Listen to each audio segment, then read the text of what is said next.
부터 29절 말씀.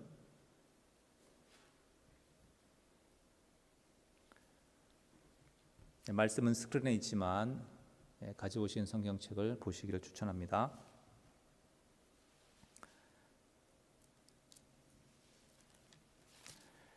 형제들아, 내가 사람의 예대로 말하노니 사람의 언약이라도 정한 후에는 아무도 패하거나 더하지 못하느니라.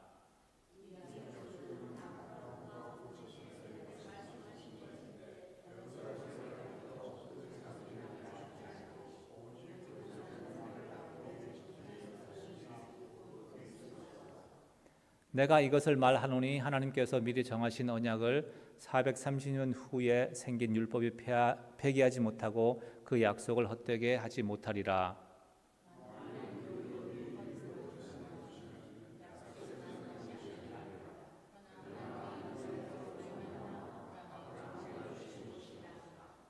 그런즉 율법은 무엇이냐? 범법함으로 더하여진 것이라. 천사들을 통하여 한 중보자의 손으로 베푸신 것인데 약속하신 자손이 오시기까지 있을 것이라.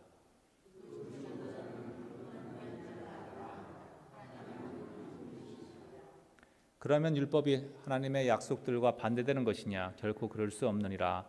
만일 능히 살게 하는 율법을 주셨더라면 의가 반드시 율법으로 말미암았으리라.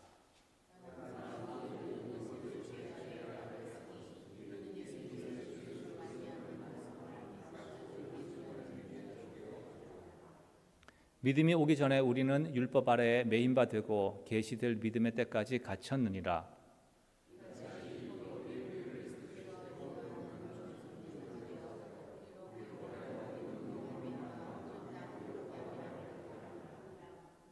믿음이 온 후로는 우리가 초등교사 아래에 있지 아니하도다.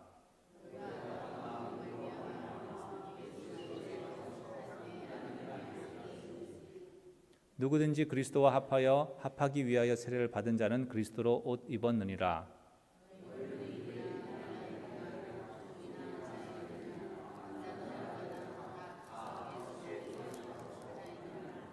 다 같이.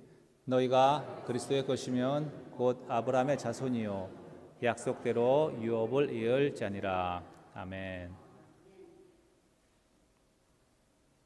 죄송합니다. 이게 페이스트가 돼가지고 지나칠 겁니다. 빨리 지나가겠습니다. 오늘 하나님의 아들이 유업의 상속자라는 제목으로 말씀을 나누겠습니다. 지난주 리뷰를 잠깐 하고 넘어가겠습니다. 갈라디아 교인들이 예수를 믿음으로 구원을 받지만 그 구원을 좀 더 완성하고 확실히 하기 위해서 유대인의 할례도 받고 유대인의 전통을 지켜야 되고 율법을 지켜야 된다라고 생각하는 사람들이 있었습니다. 그래서 바울이 이렇게 얘기하죠. 어리석도다 갈라디아 사람들아. 그러면서 3장 1절에 이렇게 얘기합니다. 예수 그리스도가 십자가에 못 박히신 것이 너희 눈에 그렇게 선명해 보이는데 누가 너희를 꾀더냐. 다시 말하면 그리스도의 십자가를 묵상하면 그러한 육체를 의지하고 율법을 지켜야 구원을 받는다는 잘못된 꾀임에 넘어갈 수 없다 이야기죠. 그리스도의 십자가가 어떤 의미가 있습니까? 3장 13절에 그리스도께서 우리를 위하여 저주를 받은 바 되사 율법의 저주에서 우리를 속량하셨으니 기록된 바 나무에 달린 자마다 저주 아래 있는 자라 하였습니다. 예수님께서 육체의 저주를 없애기 위해서 육체에 씌워진 저주를 없애기 위해 십자가에 돌아가셨는데 너희는 어찌 다시 그 저주의 굴레를 스스로 짊어지려 하느냐 이렇게 말하고 있는 것이죠. 내가 행함으로 의롭다함을 얻고 내가 행함으로 내 위로를 얻으려고 한다면 둘 중에 하나입니다. 내가 정한 목표에 노예가 되어서 계속 따라가든지 아니면 계속 실패하는 자신을 보면서 스스로 자책을 하는 거죠. 스스로 저주하는 것입니다. 그래서 예수 그리스도의 십자가를 묵상할 때에 육체의 저주를 없애기 위해 나무에 달려 돌아가신 그분을 묵상할 때에 우리 스스로 저주의 굴레를 쓰지 않을 거라고 이제 바울은 이야기를 합니다. 그러면서 하는 말이 할례를 받고 율법을 지킨다고 해서 아브라함의 자손이 되는 것이 아니라 믿음으로 아브라함의 자손이 되고 아브라함에게 약속하신 그 복을 믿음으로 받을 것이다 라고 3장 앞부분에서 이야기를 합니다. 근데 기억나시죠? 예. 그러면 어떻게 믿음으로 말미암아 아브라함 자손이 될까요? 하는 그 설명이 이제 이어지는 오늘 본문에서 나오고요. 그러면 믿음과 율법의 관계는 어떻게 됩니까? 율법은 왜 주셨습니까? 라는 것에 대해서 바울이 설명을 하고 있습니다. 유업, A, B는 아브라함의 약자입니다. 글자가 길면 한 줄이 넘어가서 아브라함에게 약속하신 그 복, 조건부가 아니죠. 그냥 약속으로 주어진 것입니다. 그래서 15절에 보면 사람이 정한 약속이라도 함부로 바꾸거나 폐하거나 하지 못하는데 하물며 하나님께서 하신 약속인데 폐하겠느냐? 그걸 말하고 있습니다. 그러면 율법과 약속은 어떤 관계입니까? 그 얘기를 하고 있어요. 죄송합니다. 16절에 여전히 약속의 이야기를 하고 있습니다. 아브라함에게 하신 약속이 무엇입니까? 아브라함과 그 자손이 복의 근원이 될 것이라는 아브라함의 자손으로 말미암아서 열방이 복을 받을 것이라는 그 약속이거든요. 그런데 이제 바울은 여기서 재미있는 해석을 합니다. 하나님이 약속을 하실 때에 아브라함의 씨라고 하셨습니다. 원어를 보면 아브라함의 씨, 아브라함의 자손은 복수가 아니라 단수다. 그러니까 여러 사람을 얘기하는 것이 아니라 하나님이 마음에 두셨을 때는 그 약속을 하시면서 마음에 두셨을 때는 한 사람 누구죠? 예수 그리스도가 바로 아브라함의 자손이다. 그 예수 그리스도를 두고 하나님이 말씀하신 거다. 이렇게 말을 합니다. 그러면서 이 유업과 약속과 율법의 관계에서 자, 약속은 누구한테 주어졌습니까? 아브라함이죠. 그리고 율법은 누구한테 주어졌어요? 모세입니다. 모세를 통하여서 이제 주어졌죠. 아브라함의 후손들에게 430년 후에 주어진 율법. 하나님의 아브라함의 약속은 모세 율법보다 430년 먼저 있었다는 겁니다. 그러니까 당연히 뒤에 오는 모세 율법이 아브라함의 그 약속을 바꾸거나 없애지 못한다고 이야기를 하는 것이죠. 그러면서 분명히 이제 강조하는 것은 하나님이 말씀하신 아브라함에 대한 복은 율법에 의해서 주는 것이 아닌 아브라함이 주신 약속에 포함된 것이다 라고 이야기를 합니다. 그러면 이제 우리가 질문할 수가 있어요. 그럼 율법은 왜 주셨을까? 율법의 역할은 무엇입니까? 라고 질문을 할 수가 있습니다. 그러니까 바울이 이제 그 뒤에 19절부터 이야기를 합니다. 율법은 모든 것을 죄 아래 가두기 위해서 주셨다고 이야기를 합니다. 이 말의 의미는 이제 뒤에 설명을 하겠습니다. 그러니까 19절에 율법은 무엇이냐? 범법함으로 더하여진 것이라. 너희가 죄를 짓기 때문에 하나님이 율법을 주신 것이야. 무슨 말일까요? 죄를 지어도 죄인지 모르고 자기가 옳다고 계속 그 일을 행하기 때문에 하나님이 그거 죄야 그만해 라고 하시기 위해 주셨다는 것입니다.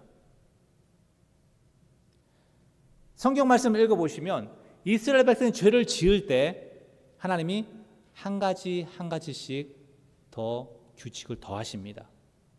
나답과 아비후가 이상한 불을 가지고 이제 향단에 가서 분향을 하거든요. 성경은 이상한 불, 다른 불이라고 얘기를 했어요. 그래서 거기서 바로 죽습니다. 하나님의 말씀도 따르지 아니하고 엉뚱한 불을 가지고 향단에 붙였어요. 이 제사장이 죽었어요. 그 다음에 주시는 계명이 제사장들은 술을 먹지 말아라, 술 먹고 들어오지 말아라, 이런 계명을 주시는 거예요. 그 얘기는 추측을 해보면 이 나답과 아비후가 취중의 직무를 한 겁니다.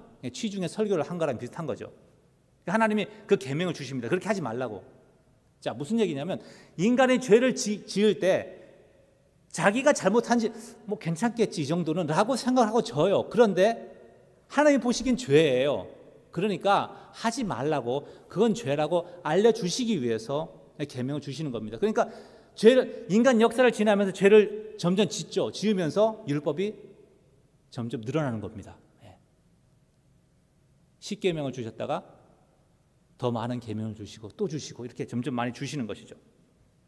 그래서 19절에 보니까 이 율법은 약속하신 자손이 오시기까지 있을 것이라, 그때까지만 주셨다고, 그때까지만 유효하다고 말을 합니다.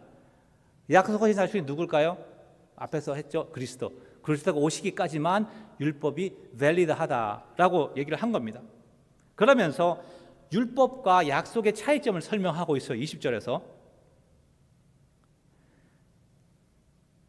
그 중보자란 한편만 위한 자가 아니나 그 중보자가 누구죠? 하나님께로부터 율법을 받은 자입니다. 모세라고 할 수도 있고 천사라고 할 수도 있어요. 율법이 말하는 것은 무엇입니까? 지키면 복을 받고 안 지키면 저주를 받는다는 거예요. 상호적이죠. 그죠? 이스라엘 백성이 어떻게 하느냐에 따라서 하나님의 대응이 나타나는 것입니다. 그래서 중보자가 필요한 이유는 쌍방간에, 그죠? 틀리면, 어기면 벌을 받기 때문에, 저주를 받기 때문에 양쪽이 서로 동의를 해야 됩니다. 만약에 좋은 것만 주면 동의 받을 필요 없죠. 그냥 준다는데 그냥 감사히 받으면 되는데, 율법에는 복과 저주가 있기 때문에 쌍방에, 특별히 사람 편에서 동의가 필요한 거죠. 하나님 편에 동의가 필요하죠. 그래서 중재자가 있는 것입니다. 양쪽의 이야기를 듣고 서로 합의하는, 동의하는 안을 만들어낸 것이 율법인 거예요. 딱 그런 건 아니지만 하여튼 그렇게 의미를 하고 있습니다.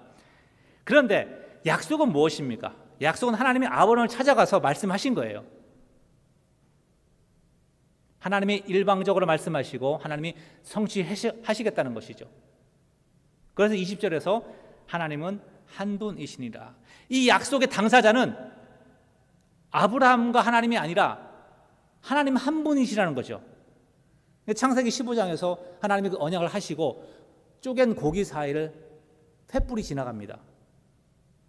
하나님 혼자 서약을 하신 것이죠. 그 당시에 언약을 할 때 동물을 쪼개놓고 두 사람이 손을 잡고 지나갑니다. 그 얘기는 이 언약을 지키지 않으면 어긴 사람은 이 동물처럼 죽을 것이다 라는 그런 아주 그런 맹세죠. 그런데 창세기 15장에서 하나님이 아브라함에게 약속하신 다음에 하나님을 상징하는 횃불이 혼자 지나갑니다. 자, 그래서 약속은 하나님이 일방적으로 행하신 겁니다. 그러면서 이제 21절에 말합니다. 그러면 약속에 의해서 아브라함의 세상에 복을 주기로 하셨어요. 그죠? 이스라엘 자손이 복을 받아야 되잖아요. 그냥 생각을 하면. 그런데 율법에 의하면 이스라엘 자손이 뭐를 받아요? 저주를 받아야죠. 율법을 어겼으니까. 그러면 상충되잖아요. 그죠? 하나님의 약속은 복을 약속하고 있는데 이스라엘 자손은 저주를 받아야 하는 거예요. 율법에 따르면. 그래서 22절에 이렇게 말합니다. 21절에 율법이 하나님의 약속들과 반대되는 것이냐? 아니, 하나님의 약속은 축복을 얘기하고 있는데 율법에 따르면 저주를 받아야 하는데 그럼 어떻게 하냐? 서로 반대를 말하고 있으니까 라고 이야기를 합니다. 21절에서. 그때 바울이 뭐라고 합니까? 그 다음 부분 읽어주세요. 율법이 하나님의 약속들과 반대되는 것이냐? 감사합니다, 권사님. 반대되지 않는다는 것입니다. 무슨 얘기냐면 율법은 의를 주기 위해서, 영생을 주기 위해서 주신 것이 아니라는 것이죠. 신명기 28장에 율법을 지키는 자에게 나가도 복을 받고 들어가도 복을 받는다고 하고 있어요. 그 복은 이 땅에서의 복을 말하고 있습니다. 그러니까 율법은 영생에 대한 문제가 아니라 이 땅에서의 인과응보, 세상 말로 하면 율법을 지키면 하나님이 복을 주시고 어기면 벌을 내리시고 또 저주, 말하는 표현은 좀 강할지 모르겠지만 벌을 주십니다. 그것을 위해 주셨다는 거죠. 그러니까 하나님 아브라함이 주신 약속하고 율법하고는 차원이 다른 이야기라는 것입니다. 그리고 서로 모순되지 않는다고 바울은 말합니다. 그러면서 율법은 왜 주셨을까요? 성경이 모든 것을 죄 아래 가두음으로써, 죄 아래 가두었다. 율법을 읽을 때, 성경 말씀 읽을 때에 나는 죄인이라는 사실을 고백하게 됩니다. 잘난 척할 수가 없어요. 겸손하게 되고 나에게는 하나님의 긍휼하심 외에는 답이 없다는 사실을 깨닫게 하는 것이 율법이죠. 그래서 예수 그리스도가 죄 용서를 선포하였을 때 아멘하고 받는 것입니다. 이것이 하나님께서 율법을 주신 목적이에요. 이는 예수 그리스도를 믿음으로 말미암는 약속을 믿는 자들에게 주려 함이라. 바리새인들이 율법을 지키지 않았기 때문에 예수님을 받아들이지 않았습니다. 예수님이 그렇게 말씀하셨어요. 너희가 모세를 알았으면 나를 알았고 내 아버지를 알았을 것이라 말씀하거든요. 그 얘기는 바리새인들이 자기는 율법을 잘 지킨다고 하지만 사실은 위선적인 모습이 많았다는 것입니다. 그래서 율법은 우리의 죄를 발견하게 하고 우리를 죄 아래 가두어서 교만하지 않게 함으로 하나님이 베푸시는 은혜의 구원을 받을 수 있는 손을 준비하게 하는 것입니다. 자, 그러면 율법은 언제까지입니까? 네, 저기 있죠. 약속의 자손 그리스도가 오시기까지라고 되어 있는데 다시 한번 이제 바울은 말하고 있어요. 믿음이 오기까지 율법 아래에 우리가 갇혀 있다고 말을 합니다. 믿음이 오기까지, 우리가 예수 그리스도를 믿고 그 안에서 구원의 확신을 얻기까지 우리는 율법 아래에 있어야 하는 겁니다. 바꾸어 말하면 지금 이 시대도 마찬가지예요. 지금은 신약 시대니까 우리가 율법 필요 없어 라고 말하고 있는 사람은 위험한 것입니다. 정말로 그리스도 안에 구원의 확신이 있습니까? 그리스도를 인격적으로 만나고 그리스도를 주로 고백하고 따라가십니까? 그러면 당신은 자유한 자입니다. 그러나 그것이 아직 왔다 갔다 하시는 분들은 율법 아래에 있는 자인 것이죠. 아직.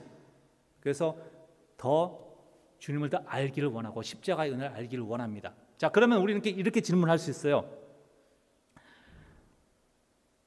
아니, 믿음으로 구원하실 것 같으면 처음부터 믿음으로 하지 왜 율법을 줘서 우리를 힘들게 하세요? 라고 이야기할 수 있죠. 먼 훗날 메시아를 보내줄 것인데 그분을 믿으면 구원을 받을 거야. 자, 지금 그러니까 그분을 믿어 라고 할 수가 있을 텐데 왜? 그래서 믿음으로 말미암는 구원을 말씀하지 않으시고 율법을 지키라고 말씀하시고 간간히 메시아 언약을 말씀하셨어요. 그러나 사실 그것은 이제 수수께끼가 많습니다. 왜 하나님이 그렇게 하셨을까요? 믿음의 대상이 누굽니까? 그리스도죠. 그리스도가 오시기 전에는 믿음이 무엇인지 알지 못하는 것이죠. 그래서 믿음에 대한 정의가 이제 뒤에서 그 다음 슬라이드에 나오는데 믿음은 그리스도와 연합하는 거예요. 그러니까 연합할 대상이 오지 않았으면 믿음이 무엇인지 이해할 수 없고 믿을 수도 없는 거예요. 그래서 믿음이 오시기까지 율법이 필요했다는 것입니다. 그러면서 율법은 우리를 믿음으로 인도하는 초등 교사다. 아까 말씀드렸다시피 바리새인들이 율법을 지키지 않음으로 인해서 예수를 영접하지 않은 것처럼 우리가 율법을 따르고 우리 자신을 늘 말씀 앞에 비추고 우리의 잘못을 주님 앞에 고백하고 그렇게 살아갈 때에 어느 순간에 우리는 그리스도의 구원의 은혜에 서게 되는 것을 발견하는 것이죠. 그러면서 다시 한번 강조하기를 믿음이 온 후로는 우리가 율법 아래 있지 아니하다는 사실을 바울은 이야기를 합니다. 아까 우리가 찬양 부른 울어도 못하네, 그저 눈물 많이 흘려도 힘써도 못하고 참아도 못하네. 제가 구원의 확신이 없을 때, 제가 믿음이 무엇인지 모를 때에 이 노래가 부담이 스러웠어요, 사실. 왜 이렇게 심하게 이야기하지? 힘써도 못한다 그러고 착하게 살아도 못한다 그러고 근데 제가 믿음이 무엇인지 안 뒤에는 이 가사가 아멘으로 다가오는 것입니다. 그래서 믿음이 온 후로 우리가 율법 아래 있지 않아야하는 사실을 바울은 말하고 있는데, 그러면 믿음이 무엇입니까? 믿음이 도대체 우리에게 무슨 일을 했길래 율법에서 벗어날 수가 있습니까? 자유할 수가 있습니까? 라고 질문을 할 수가 있어요. 그래서 바울은 말하기를 믿음으로 모두가 하나님의 아들이 되었다. 믿음의 정의는 그리스도와 연합하는 것이고 그리스도 안에 있는 것입니다. 그래서 26절에 너희가 다 믿음으로 말미암아 그리스도 예수 안에서 누가 되었죠? 하나님의 아들이 되었으니.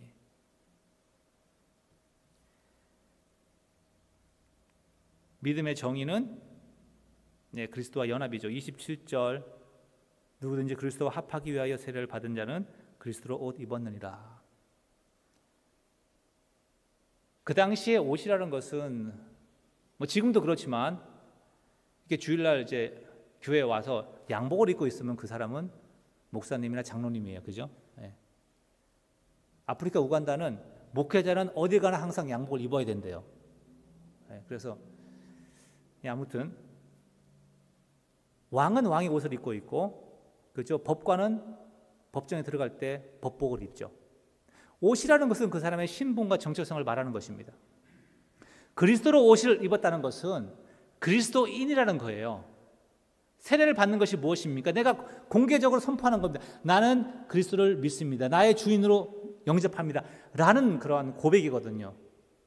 교회 앞에서, 친구들 앞에서 나의 믿음을 고백하는 것이 세례. 동시에 이제 물에 들어갔다 나옴으로써 그리스도와 함께 죽고 함께 사는 것을 내가 그런 삶이라고 고백하는 것입니다. 그래서 그리스도인이라는 타이틀을 가지게 되는 겁니다. 그러면서 시간이 지나면서 성화의 과정을 거치면서 어떻게 됩니까? 그리스도와 완전히 연합하게 되는 것이죠. 그리스도의 마음이 내 마음이 되고 하나님의 꿈이 나의 꿈이 되고 교회의 비즈니스가 내 비즈니스가 되는 것이죠. 그러면서 또 하나 중요한 것이 이겁니다. 28절에 너희는 누구든지 흑인이나 백인이나 아메리칸 코리안 상관없이 다 그리스도 예수 안에서 뭐라고요? 하나이니라. 한 사람이니라. 그리스도의 몸, 교회 한 사람을 말하고 있습니다. 그래서 개별적으로 신앙생활을 하거나 나 혼자 믿게, 그거는 복음을 모르는 사람들이 하는 겁니다. 그러면서 그리스도께 속한 자는 아브라함의 자손이다 라고 이야기를 합니다. 그 전에 믿음으로 말미암는 자는 아브라함의 자손이다 라고 이야기를 했죠. 믿음은 그리스도께 속한 자라는 사실을 여기서 이렇게 우리가 발견할 수가 있습니다. 말씀을 정리하면서 글씨가 잘 보이실지 모르겠습니다. 하나님께서 아브라함에게 하셨던 그 약속은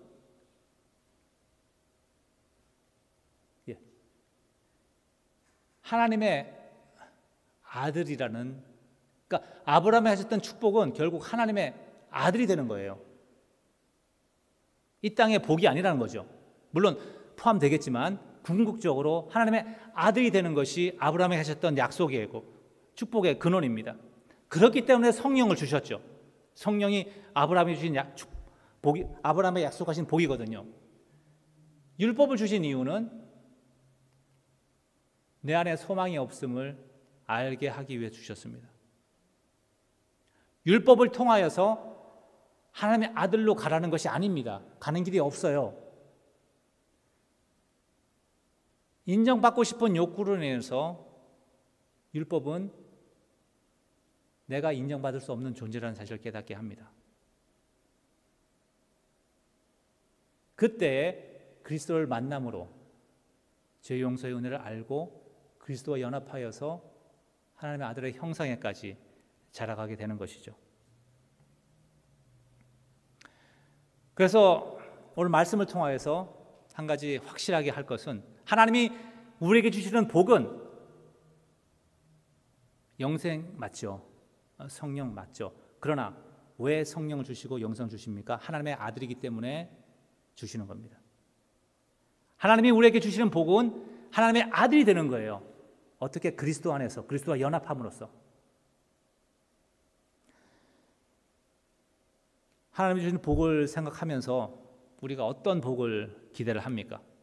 기도 응답받고 혹은 돈 많이 벌고 건강하고 이런 것 하나님이 주시길 원하시죠.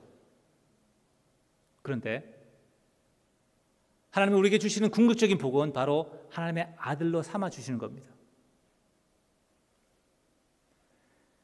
생각을 해보십시오. 우리가 무엇을 얼마나 더 하고 헌금을 하고 얼마나 교회를 많이 섬기고 하면 하나님의 양자가 되겠습니까? 아니, 하나님이 아니라 어떤 나라의 왕의 아들이 되겠습니까? 뭐 전쟁에서 수많은 공을 세우고 아무리 선한 일을 하고 아무리 큰 예물을 가져와도 누군가의 양자가 될 수는 없죠. 그죠? 그건 그 아버지의 완전한 권한에 달려있는 것입니다. 우리가 살 수 있는 것이 아니죠. 무엇으로? 하물며 하나님의 아들이 되는 것인데 우리의 행함으로 결코 얻을 수 없는 것이라는 겁니다. 그것을 꼭 기억하시길 바라고, 또 하나는 그리스도 안에서 어떤 복을 누리길 원하십니까? 아까 말씀드린 것처럼 돈 잘 벌고 건강한 그런 복을 누리기를 원하십니까? 하나님이 주시는 복은 하나님의 자녀의 복이에요. 하나님의 자녀의 복은 무엇입니까? 아버지랑 이야기할 수 있는 권한, 아버지의 마음을 알 수 있는 권한, 아버지의 말씀을 이해할 수 있는 그러한 특권. 한번 트라이 해보십시오. 그러면 분명히 하나님의 자녀의 복이 무엇인지 경험하실 겁니다. 그런데 우리가 하나님과 교제하는 이 즐거움과 이 복을 생각하지 않고 내가 원하는 기도의 응답이라든지 이 세상에서 어떤 이런 것들에 자꾸 매달리니까 하나님이 내 기도 안 들으시는 것 같아 라고, 나는 하나님의 자녀가 아닌 것 같아 라고 착각을 하죠. 아닙니다. 그리스도 안에서 하나님과 교통하는, 하나님과 화목하시는 그러한 하나님의 자녀된 복을 누리시기를 원합니다. 기도하십니다.